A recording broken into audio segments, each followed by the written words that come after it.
Hey, how's it going, guys? Today I'm checking out the Haoqin H8 Pro, available for $80 on Amazon.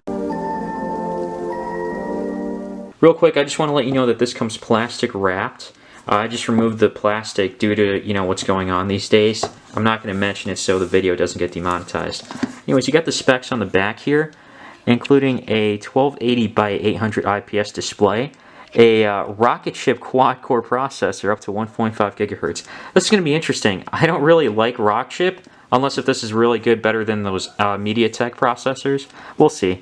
32 gigs of internal storage, 2 gigs of RAM, 2 megapixel front and rear cameras, Android 9 Pie, and a 4,000 milliamp hour battery. In the box is the tablet itself. Underneath that, there's the wall outlet, user guide, and a micro USB cable to recharge the tablet. So this is what the tablet looks like. Just has a really cheap feel of plastic all around, and nothing special. The rear camera's on the back there, the speakers on the back too. I wish the speakers are on the front, like that should be the norm these days. Starting on top, there's a micro USB port, micro SD card slot, 3.5mm headphone jack.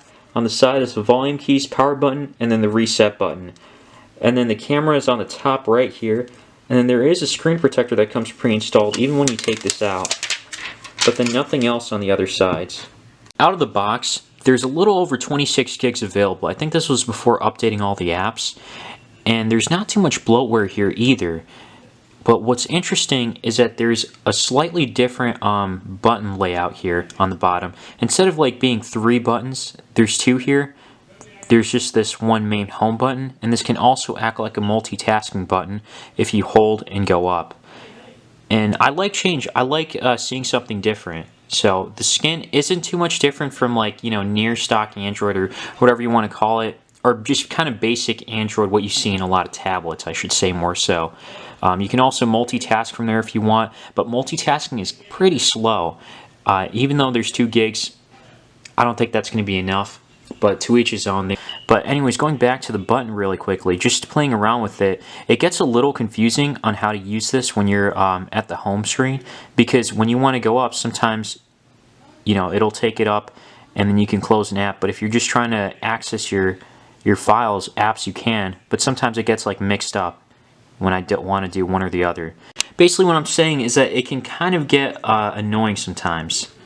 Lacking in bass, making the sound feel flat. In fact, half of these earbuds didn't even have great sound. So the resolution on here is 1280 by 800. You can watch videos in 720p. Don't expect to watch videos in 60 FPS though.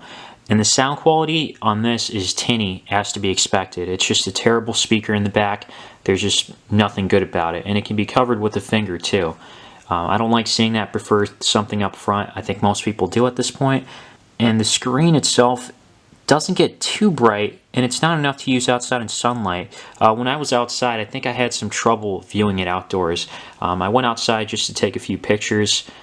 It's nothing special. The camera is not that good. And the same goes with the front camera. It's pretty bad, but I guess you can say kind of tolerable. I mean, it is shaky, so don't expect to move around much if you're going to go on a Skype call or video call, whatever it is.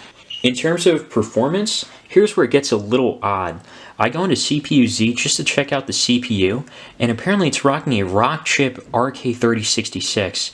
Now, a quick Google search will show you that this is a really old CPU from like 2012 or 2014, and that's not good. What that was showing was a dual-core processor. This is a quad-core processor, and I don't really understand it. And then the GPU is an ARM Mali G31, which came out around 2017, 2018.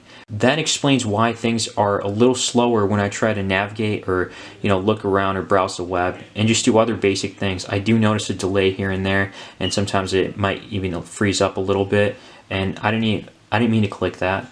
It just happened automatically. So you see the slowness right there that kind of gets with it. I mean, to some people this might be, or this would be tolerable, but to each is their own. But yeah, it's okay to browse the web a little slower than usual. And the first game I'm checking out here is Touchgrind BMX. All the games I check out are free on the Play Store, if you're ever interested. And this is the other part that's a little odd to me, is that this game is running completely fine. here. It actually runs pretty well. And I'm actually impressed with that. I don't notice any delay or whatnot. This isn't a really high-end 3D game, so there wouldn't be too much to worry about. Now, if it didn't run this, I would just end the video saying that this is a horrible pick here. Next game I'm checking out here is Jetpack Joyride. And I know this is a simple 2D game, and it might feel like a downgrade from what I was testing out earlier. But this is actually, I'm noticing like some freezes in frame rate, or the frame rate isn't smooth. Either way, BMX was working just fine. So I don't really understand this. Nonetheless, this is still disappointing to see. Next game here is Fruit Ninja. And I do notice that it's not completely smooth, like it's slowed down or just like there's a hiccup there when I was trying to cut the fruit. And to that point, I would say that it's not really too well playable, because as intense as this game gets, if there are noticeable like slowdowns here, that can affect your gameplay performance. So overall, I would say that this is on the lower end of tablets that I've seen. You know, I would prefer something like the Lenovo T8 over this, or even Walmart's tablet. I like Walmart's ONN 8-inch tablet. It goes for $65 right now. It varies, because sometimes it's 80 bucks I've seen, or it comes down to 65.